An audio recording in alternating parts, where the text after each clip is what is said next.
પોરબંદરની રાતિયા નેશ પ્રાથમિક શાળામાં એક વાલીએ શિક્ષકને લાફો માર્યો હતો, જેને લઈને શાળાના શિક્ષકોમાં રોષ વ્યાપ્યો હતો। વિદ્યાર્થીઓના આંતરિક ઝઘડાની બાબતને લઈને વાલી દ્વારા શિક્ષક સાથે અયોગ્ય વર્તન કર્યું હતું। ઘટનાની જિલ્લા પ્રાથમિક શિક્ષક સંઘે કડક શબ્દોમાં વખોડી છે, તેમજ આરોપી વાલી સામે માધવપુર પોલીસ સ્ટેશન ખાતે ફરિયાદ નોંધાવી છે અને પોરબંદર એસપીને આરોપી વાલી સામે કાયદાકીય પગલાં ભરવા રજૂઆત પણ કરી છે।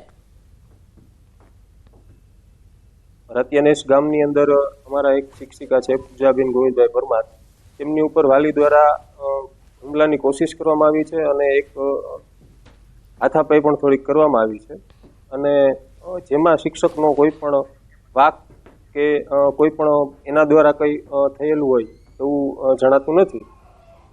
ऐठोर गामे आवेला सुप्रसिद्ध गणपति मंदिर में दर वर्षे चैत्र सुद तीज चौथ और પાંચમનો શુકન મેળો યોજાય છે, જેમાં ફૂલ અને અનાજ પરથી શુકન જોઈને સમગ્ર વર્ષનો વર્તારો જોવામાં આવે છે। ગામના વડીલો અને નાયક ભાઈઓ સાથે મળી ફૂલો અને અનાજના શુકન જુએ છે અને શુકન પ્રમાણે મંદિરના તલાટી શુકન લખે છે। ઉપરાંત રાત્રે ભવાઈમાં ભજવાતા પાત્રોના મુખેથી નીકળેલ શબ્દોના મંતવ્ય એકઠા કરી આખા વર્ષનો વર્તારો કાઢવામાં આવે છે। ગણપતિ મંદિર અઠોર ખાતે જોવામાં આવતો વરવાળો ખૂબ મહત્વનો છે। દર વર્ષે અહીં મોટી સંખ્યામાં ભક્તો ગણપતિ દાદાના દર્શન માટે આવે છે અને દાદાના દર્શન કરી ધન્યતા અનુભવે છે। મેળામાં મંદિરના પટાંગણ અનાજ મૂકવામાં આવે છે, જેમાં જે ભક્તને 7 પ્રકારના ધાન મળે તે નસીબદાર હોય છે અને તેનું આખું વર્ષ સારું જાય છે અને તેના ઘરે ધાનની કમી રહેતી નથી। વર્ષ એકંદરે 10 આની રહેશે। વર્ષ ખેતી માટે સારું રહેશે, કુદરતી આફતો પણ આવશે। ફૂલના જે શકન હોય એ ખેતી માટે ના હોય, એમાં ધારો કે પીળું ફૂલ આવે તો રાયડાનો પાક સારો પાકે, ધારો કે સફેદ ફૂલ આવ્યું તો તલનો પાક સારો પાકે।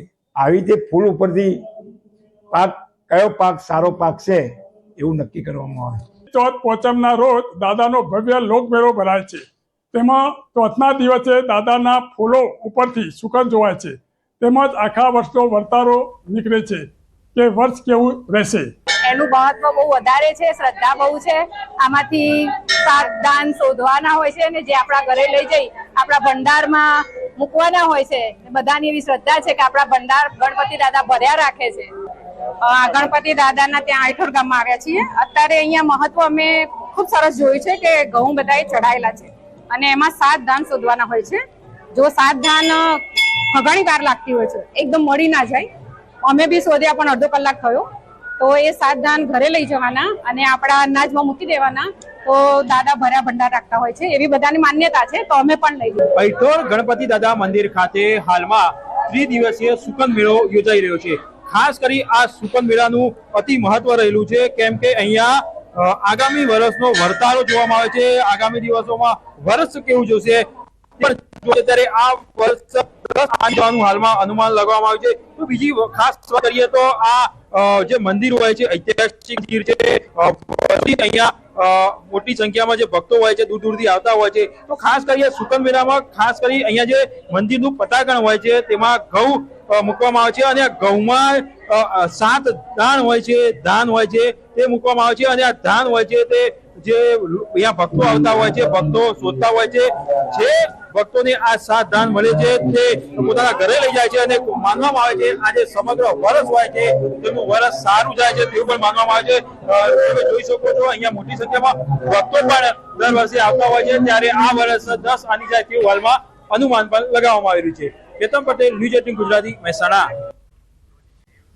ખેડાના સુપ્રસિદ્ધ ડાકોર મંદિરમાં આજથી થશે ઓનલાઈન નોંધણી। રાજા રણછોડને ધરાવતા વસ્ત્રોની આજથી ઓનલાઈન નોંધણી થશે।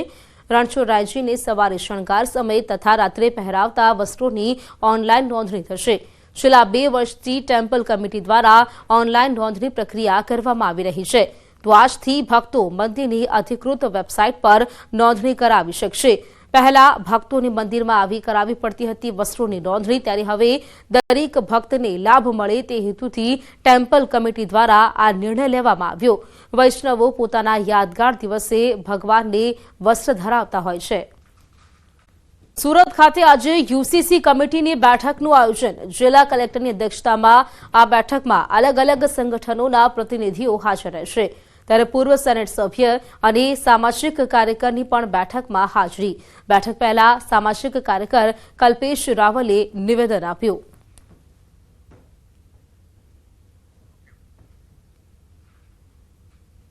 આ ગુજરાત સરકારે આજે એક પ્રયાસ ચાલુ કર્યો છે કે બધા માટે કાનૂન સમાન હોવો જોઈએ.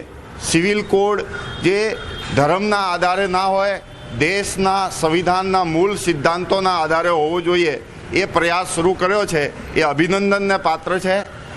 અમદાવાદના બોડકદેવમાં એસએમસીના દરોડા ઈ સિગારેટનો જથ્થો ઝડપી પાડવામાં આવ્યો છે. 2 કાર, રોકડ સહિત ₹43 લાખનો મુદ્દામાલ જપ્ત કરવામાં આવ્યો છે.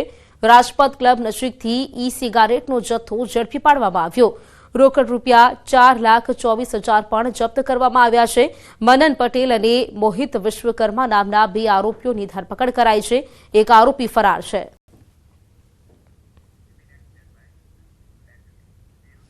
હવે ઠંડા પીણાની આડમાં નશાનો કાળો કારોબાર ઝડપાયો. દ્વારકા જિલ્લામાંથી ફરી ઝડપાયો છે નશાના કાળા કારોબારનો પર્દાફાશ. મીઠાપુરમાંથી આલ્કોહોલિક કોલ્ડ્રિંક્સ ઝડપાયું છે. નોન આલ્કોહોલિક બિયરના નામે નશાકારક કોલ્ડ્રિંક બનાવતા હતા. 3 આરોપીઓ જીયાન્સ એન્ડ ગુરુદેવ કોલ્ડ્રિંક્સના નામની ગેરકાયદેસર ફેક્ટરીમાં મેન્યુફેક્ચરિંગ કરતા હતા. કોઈપણ જાતના પરવાના વગર આલ્કોહોલિક ડ્રિંક બનાવીને વેચતા હતા. ઓખા પોલીસે એક આરોપીને ઝડપી પાડ્યો છે. તેમજ 36,600ની કિંમતની 660 આલ્કોહોલિક કોલ્ડ્રિંક્સની બોટલ ઝડપી પાડી છે. પોલીસે મીઠાપુરના રહેવાસી આરોપી કેતન જટાણિયા ઝડપીને વધુ 2 આરોપી કપિલ ઠાકોર અને નીરજ જટાણિયાને ઝડપવા ચક્રો ગતિમાન કર્યા છે. કેસર કેરીના રસિકો માટે આનંદના સમાચાર. જૂનાગઢ માર્કેટ યાર્ડમાં કેસર કેરીની પધરામણી થઈ છે. યાર્ડમાં આજથી કેસર કેરીની હરાજી શરૂ થઈ છે. માર્કેટિંગ યાર્ડમાં કેસર કેરીના પ્રથમ 300 બોક્સની આવક થઈ. 10 કિલોના 1,000 થી 1,500 રૂપિયા સુધીના ભાવ બોલાયા છે. કેસર કેરીની આવક આવતા સપ્તાહમાં વધશે, જેથી આવતા સપ્તાહમાં ભાવો ઘટશે. આ વર્ષે કેસર કેરીના પાકને ગ્લોબલ વોર્મિંગની અસરથી પાકને 30% નુકસાન થયું છે. કેસર કેરીનું ઉત્પાદન ઓછું હોય તો ભાવો 500 થી 700 સુધી રહેશે. 1000 રૂપિયાથી 1,500 રૂપિયા સુધીનો બોક્સ વેચાય છે. આવતા દિવસોની અંદર કેસર કેરીની આવક ચાલુ થશે, વધારે ચાલુ થશે અને ભાવની અંદર થોડા ડાઉન થશે. આ વખતે ગ્લોબલ વોર્મિંગના કારણે અને શરૂઆતમાં જે આંબાની અંદર મોરનું ફૂટ થઈ હતી ત્યારે એવું લાગતું હતું કે કેસર કેરી આ ફરી બમ્પર પાક થશે, પણ ગ્લોબલ વોર્મિંગ અને વાતાવરણના લીધે કેસર કેરીના પાકને જબરદસ્ત નુકસાન થયેલ છે. એટલે એવું અત્યારે વિચાર થઈ છે. મહેસાણા જિલ્લા પંચાયત દ્વારા આરોગ્ય વિભાગને સતર્ક રહેવા માટે ખાસ સૂચનાઓ આપવામાં આવી છે. હીટવેવની સંભાવના વચ્ચે મહેસાણા જિલ્લા વિકાસ અધિકારીએ હીટવેવથી લોકોને બચાવવા આરોગ્ય વિભાગ દ્વારા ખાસ સૂચનો કર્યા છે. લોકોની અવરજવરના સ્થળ પર પાણીની પરબ સાથે ORSની સગવડ રાખવી. 108 અને ધન્વંતરી રથને એક્શન મોડમાં રાખવો. શ્રમિકો જ્યાં વિશેષ કામ કરતા હોય ત્યાં આરોગ્યની ટીમોએ વિઝિટ કરવી. વૃદ્ધાશ્રમોમાં આરોગ્ય ટીમોએ વિઝિટ કરવી. એસટી બસોમાં પણ પીવાના પાણીની વ્યવસ્થા કરાવી. તેમજ તમામ આરોગ્ય સેન્ટરોમાં રેપિડ રિસ્પોન્સ ટીમો ખડેપગે રાખવાની સૂચના આપી છે. જો આપણી વર્કિંગ અવર્સ છે તો એમાં જો ગરમીનો ટાઈમ છે એમાં કોઈ બહાર ના નીકળે અને પછી બધી અમારી જો પબ્લિક ફેસિલિટીઝ છે, સ્પેશિયલી અમારા જેટલા બધા હેલ્થ સેન્ટર્સ છે તો એના ઉપર રેડીલી અવેલેબલ ORS લિક્વિડ ફોર્મમાં બનાવીને રેડી રાખ્યા છીએ, સો દેટ કોઈ પણ પેશન્ટને જો જરૂરિયાત લાગે તો ઇમિડિયેટલી એનો પ્રચાર પ્રસાર પણ અમે કર્યા છે, સો દેટ લોકોને ખબર રહે કે ક્યાંથી આપણે હેલ્પ મેળવી શકીએ.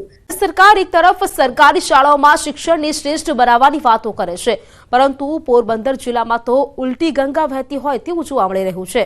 કેમ કે રાજ્યના અન્ય જિલ્લાઓની જેમ પોરબંદર જિલ્લામાં પણ શિક્ષકોની ઘટ તો છે જ, પરંતુ અહીં તો ખુદ પ્રાથમિક શિક્ષણાધિકારી જેવી મહત્વની જગ્યામાં પણ ચાર્જમાં ગાડું ગબડાવવામાં આવી રહ્યું હોવાનું સામે આવ્યું છે. પ્રાથમિક જિલ્લા શિક્ષણાધિકારી એટલે કે DPOની જગ્યા જ છેલ્લા ઘણા સમયથી ખાલી છે. હાલના જિલ્લા શિક્ષણાધિકારી પાસે જ જિલ્લા પ્રાથમિક શિક્ષણાધિકારીનો પદ ચાર્જ રહેલો છે. એટલું જ નહીં, તાલુકા પ્રાથમિક શિક્ષણાધિકારીની પણ તમામ જગ્યાઓ ખાલી છે, તો કેળવણી નિરીક્ષકની જગ્યા પણ ખાલી છે. પ્રાથમિક શિક્ષણાધિકારીની કચેરીમાં પણ 80% સ્ટાફની ઘટ છે, ત્યારે હવે બાળકોના ભવિષ્ય સાથે ચેડા ન થાય તે માટે જિલ્લા પ્રાથમિક શિક્ષણાધિકારી તેમજ શિક્ષકો સહિતની તમામ જે પણ જગ્યાઓ ખાલી છે તે વહેલી તકે ભરવામાં આવે તે જરૂરી છે. ત્યારે મારી પાસે રેગ્યુલર ચાર્જ જિલ્લા શિક્ષણાધિકારીનો છે, ડીઈઓનો, અને વધારાનો ચાર્જ મારી પાસે જે છે જિલ્લા પ્રાથમિક શિક્ષણાધિકારીનો. અત્યારે બંને ચાર્જ મારી પાસે છે. સૌથી વધુ મારી જો ઘટ હોય તો પ્રાથમિક શિક્ષણાધિકારીની કચેરીમાં મારે સૌથી વધુ ઘટ છે, કારણ કે એક જ મારી પાસે અત્યારે ક્લાર્ક છે, અને સાથે સાથે ટીપીઓ પણ નથી, 3 ટીપીઓ નથી, કેનીની 8ની જગ્યાએ મારી પાસે 2 છે. એટલે ઘટ છે થોડી, નો ડાઉટ, પણ એ ઝડપથી સરકારશ્રીએ પરીક્ષા લીધી છે. સભાની ચૂંટણી પેટા ચૂંટણી પહેલા આપ એક્શન મોડમાં જોવા મળી રહી છે. 13 એપ્રિલે વિસાવદરમાં આપનું મહાસંમેલન યોજાશે. ચૂંટણીને લઈને આગામી 6 મહિનાનો રોડમેપ તૈયાર કરી દેવામાં આવ્યો છે. અરવિંદ કેજરીવાલ ગુજરાતનું સતત ફોલોઅપ લઈ રહ્યા છે અને આગામી સમયમાં ચૂંટણીઓ વિસાવદર, કડીની પેટા ચૂંટણી યોજાશે. 182 વિધાનસભામાં ઓબ્ઝર્વરની નિમણૂક કરવામાં આવશે. અમે મજબૂત ઉમેદવારોની પણ કવાયત હાથ ધરી છે તેમ જણાવ્યું છે. ગુજરાતના રોડમેપ તૈયાર કર્યો છે જે દર 6 મહિને સંગઠનનો હિસાબ લેશે. ડિસેમ્બરમાં અરવિંદ કેજરીવાલનું અમે વિશાળ મહાસંમેલન કરવાનું આયોજન છે. અરવિંદ કેજરીવાલના ગુજરાતમાં પ્રચાર પ્રદેશમાં શ્રી ગણેશ કરાવીશું. આગામી 13 તારીખે વિસાવદરમાં આમ આદમી પાર્ટી આખા ગુજરાતના કાર્યકર્તાનો હોદ્દેદારોનું મહાસંમેલન કરવા જઈ રહી છે, જેમાં આગામી 6 મહિનાનું રોડમેપ તેમાં આપવામાં આવશે. ગુજરાતની જનતાને આમ આદમી પાર્ટીના કાર્યકર્તાઓને આનંદ થશે એ વાત સાંભળીને કે અત્યારે ખુદ અરવિંદ કેજરીવાલજી ગુજરાતનો ડેલી ફોલોઅપ લઈ રહ્યા છે. ગુજરાતને લઈને અરવિંદ કેજરીવાલજી ખૂબ જ સિરિયસ છે. આમ આદમી પાર્ટી આગામી જે 2026ની જે સ્થાનિક સ્વરાજ્યની ચૂંટણીઓ છે એમાં મજબૂતાઈથી લડવા કમર કસી રહી છે. આથી કોંગ્રેસના જિલ્લા પ્રમુખ અને શહેર પ્રમુખની બેઠક, કોંગ્રેસ રાષ્ટ્રીય અધ્યક્ષ મલ્લિકાર્જુન ખડગે, રાહુલ ગાંધી બેઠક યોજવાના છે. દેશભરમાંથી 700થી વધુ જિલ્લા પ્રમુખ અને શહેર પ્રમુખ હાજર રહેશે.